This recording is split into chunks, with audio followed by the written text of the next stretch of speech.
Hey everyone, how y'all doing? I'm just gonna do another video today on a weapon that I just got yesterday. Super excited about it. Long story short, one of my friends at work ended up buying this gun about a year ago. Probably put 50 rounds through it and just never really shot it. I always used to give him shit saying, hey, never shoot it, never shoot it, never shoot it. He just kind of recently fell under some financial problems, so offered to buy it off of him. We agreed upon a price, and now I'm the proud new owner of a Glock 19X. Glock 19X. Super excited about it. Super excited about it. It's my second Glock. So the first Glock that it's the first weapon that I ever bought. Glock 17. Now Glock 19X. So maybe you could say I'm a Glock fanboy. Who knows? I like them. I think they're really reliable. Probably won't be the last one I ever buy. Maybe potentially trying to get a Glock 34 John Wick blaster in the next couple years. This wasn't really my first choice. If I had to buy a weapon like this, I probably would have bought the Glock 45. The Glock 45 is the same thing, Gen 5. Comes with forward serrations, which I really like. Same everything. I probably would have bought the Glock 45 over this, but this kind of fell into my lap. Potentially an impulse buy, but you never have too many Glocks, so I just pulled the trigger on that. So as you can see, I mean, this thing is pretty clean. Pretty clean. There's no real scratching or anything on the slide. I know it has a good finish, but it looks really good. We got a little bit of discoloration on the barrel hood, but I mean, that's with every weapon that you get. I mean, that's Glock 17, all of them. So other than that, this gun is pretty clean. I'm pretty sure he probably only got 50 rounds through it. When I got it off of him, it was pretty dirty, just because it wasn't that dirty. But the thing about these FDE guns is they really show carbon and all that kind of nastiness, especially on the front and actually inside of the slide. So I just cleaned it up real quick and got it more to my liking. So the Glock 19X, not anything super special. If you didn't know, it's gonna have a full-size grip. So a Glock 17's full-size grip with a Glock 19, slide. So if you look at my full-size 17 next to the Glock 19X, same grip length here, same grip length, so you get a full-size grip. And then if you look at the side right here, you're gonna have a little bit more barrel length and slide length, which is gonna be improved muzzle velocity, which generally people were kind of upset about, that the Glock 19X should have been reversed. It should have had the Glock 19 frame with a Glock 17 barrel and slide. I think that would be pretty cool. I would definitely probably buy one of those, but it is what it is. Pretty excited about this thing. Again, Glock 17 grip, Glock 19 slide. Nothing too fancy on this. So generally on Glocks, when you get them, they're gonna come with plastic sights, which I think are the worst things in the world. I think they're usable, and for what it is, they're fine, but every Glock I've ever had, I've changed the sights out immediately. So on this one, you get I believe these are Ameriglos, but they're Glock stamped. So tritium rear, tritium front, 3-dot system, night sights. That's kind of cool, because generally these sights will run you around like 60 to 100 bucks depending on which one you get. So I think that's kind of cool that they finally didn't put some crappy black sights on them, or black plastic sights. But other than that, it's pretty much just a normal Glock. You got the Glock checkered stippling here, or factory stippling, nothing fancy there. You do on this gun have a ambidextrous slide lock slide release. Ambidextrous slide lock slide release, which is cool. I don't think it really gets in the way. As you can tell on this side, almost every Glock I've ever even seen, the paint wears off so bad on here. Actually, I painted I painted this one, and I've had this gun for about 4 or 5 years, but I painted this one and it wore right off again. So I think those are just enough. I don't really like the extended ones because they always kind of get in the way of the way you hold the weapon. You don't want the weapon to prematurely lock open with the grip that you have. So that's definitely going to stay on there. Everything else is the same. You got a Gen 5 trigger. Not a huge fan of Glock triggers, but I don't think anybody really is. I don't think they're designed to be the best thing in the world. I just think they're supposed to be designed to work. I think it feels better than my 17 trigger when I first had it. It's kind of hard to remember, but it's a polymer trigger, nothing fancy about it. I don't think I ever plan on replacing it. I think I'm just gonna go ahead and get a ghost connector on here and maybe make it a little bit lighter, but I wanna keep this gun stock. I wanna run it stock and go from there. So you have a left side magazine release for a right-hander. It's just like my 17. I like this one a lot. I think it's way better than a Gen 3, and this is by far one of the best magazine releases out of all the pistols that I have. It's just left side, but you do have the capability of swapping it to the other side. So something that, with this gun right here, my FN, I don't really like ambidextrous mag releases because sometimes you can get really into the gun and drop the magazine with your dominant hand on this side on accident. So I don't really feel like it's necessary to have it on both sides when you can just flip-flop it back around. So I think they did a good job on that. Actually, speaking of, this weapon right here, that's pretty much everything about it. I mean, there's nothing special about it.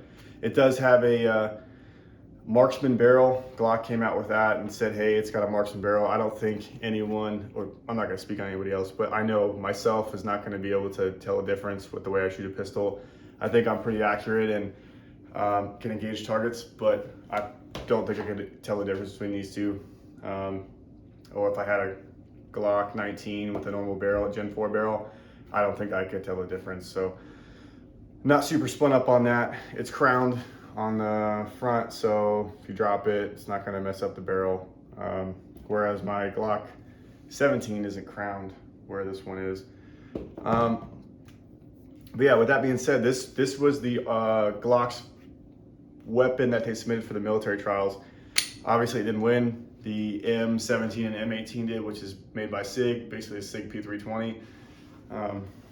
I've held a couple of those. I like them, but I think for the reliability and with all the SIG's issues that they had, I think you couldn't go wrong with Glock. So it is what it is. But this was one of them, and as well as the FN 509 Tactical was another Army MHS project submitted to replace the Beretta. With that being said, this gun's gonna stay the way it is. It's gonna stay the way it is, except since every single gun I have has red dots on it, I'm gonna rock a red dot on it. I'm actually going to send this slide out here in the next couple of weeks. I want to keep it the same color. I don't need any front serrations. I don't need anything crazy on it. I just need them to cut me a Delta Point footprint so I can run a tan FDE Delta Point on this bad jacket right here and make it look super cool. Window's really big. Should be able to fast target acquisition. But then again, if I don't get a Delta Point, I may run those Hollow Sun completely enclosed optic. I think those look kind of cool, but not necessarily sold on Hollow Sun. So I know Delta Points are good, and I know RMRs are good because that's what I have. So it's just really hard to get something cut and then be stuck with it for the rest of your life. So I'll probably just end up getting it cut for a Delta Point FDE. So I get this bad jacket cut with a Delta Point, and then I'm gonna leave the stippling the same. I don't want to put any money into it there. And then I'm gonna get some Talon grip tape just for the front here. I feel like having something to index your finger on and for muscle memory, just kind of have something to touch there is nice. But mainly for this side right here, I really like that all my weapons have, well, generally all of them, like this DEFCON 3 frame right here. There's a nice ledge on it. And you're kind of able to work it like a gas pedal, apply downward pressure on it. I like that. Same with my Rocket City Stippling CZ P10C. On this side, you got indexing points. I really do like that. I feel like, why not? So I like being able to, this one doesn't really have a shelf, but it has where I can kind of place my finger and, you know, add some friction to it. That's probably all I'll do to this gun. Maybe put a mag well on it, maybe, but plan on running this gun really, really hard. I'm curious to see if it ends up replacing my CZ P10C. I love this gun. I love this gun. This is the gun I shoot a lot and the most. The trigger's great. I like the way the palm swell, the way it fits in my hand.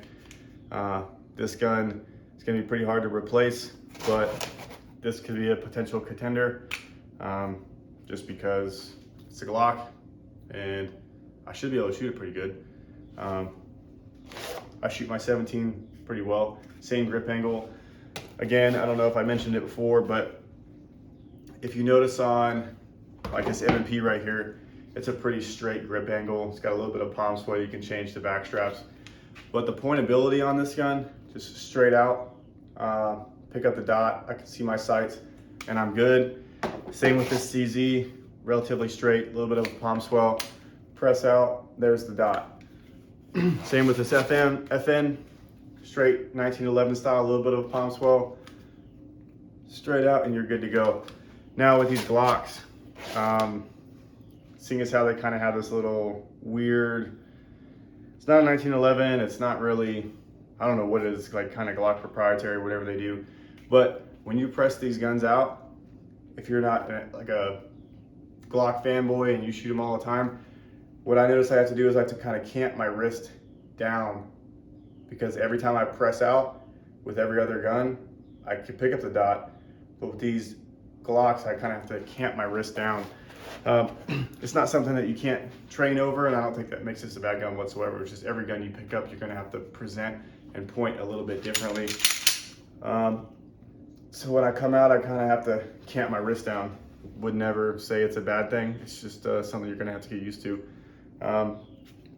So I'll have to get used to that compared to my CZ, just because it has a little bit different grip angle. But with that being said, I mean, if you know anything about Glocks, it's gonna come with 3 magazines, which I think is the way. I think it really pisses me off when my M&P and my CZ only came with 2 magazines. I thought that was bullshit. So you get 1 flush fitting magazine. Black followers, I want to say some people had orange followers. I don't think it matters. I think they're both fine. And then I have 2 extended magazines, which are pretty cool. I think they're +1 or +2. So pretty cool. And then obviously you get the hard carrying case, which I think again is the way. Nothing's worse than, I was actually pretty disappointed when I picked up my M&P and they brought out this cardboard box. Kind of felt like I bought a pair of shoes or something. Not that I'm super worried about these or I ever use them or care about them that much, but still I think it'd be nice to have a hard plastic case. Again, I don't ever plan on really using it, so yeah. And if you didn't know, secret time, maybe you have a couple Glocks or maybe you have a Glock or just one. These things come with bore brushes. A lot of people don't know that. Bore brushes, one piece goes here, then the actual brush goes there. I've actually never used these until last night. I actually put this together. I was looking for one of my other bore brushes and I couldn't find it, so I was like, well, let me just use the one they give me. And I just kind of poked it through the barrel a couple times and cleaned it, and that's probably the first and last time I'll ever use it, but just in case you never knew, that was in there. So good on them, whatever. But yeah, that's my Glock 19X. Hopefully here in the near future I can get some gun range videos. Hopefully it's going to be this weekend. This weekend I really want to go and just blow off some rounds down range, set up my camera, and just kind of show you all that I'm not just a hey, I'm talking about it, I can be about it as well. I think I'm a pretty proficient shooter. Don't think I'm the greatest in the world, but I can engage targets and effectively and draw and transition and do some things. So I'm real excited to get those out there and kind of show you what they're capable of and what I'm capable of with this tool in my hand. So with that being said, if y'all wouldn't mind just to like, comment, and subscribe. At the end of the day, I'm not trying to do this to, you know, be YouTube famous or anything. I just kind of really want to support my habit. Like, you know, I don't highly doubt I'm going to get any monetized value out of this or whatever, but it's just something I'm really, really passionate about, and it'd be really, really cool to kind of get into it deeper. And I don't know, like Grand Thumb's got sponsors. They send them ammunition and they send them a gun. That's my dream. That's my dream, is just to have a company send me a gun, send me ammunition, and just go out there and shoot rounds down range and forget about all my worries and cares and everything. And that's my dream. So if you'd like to support that, that'd be really great. If not, just hit a dislike button and move on with your life. Thank you very much. I appreciate you all, and have a good night.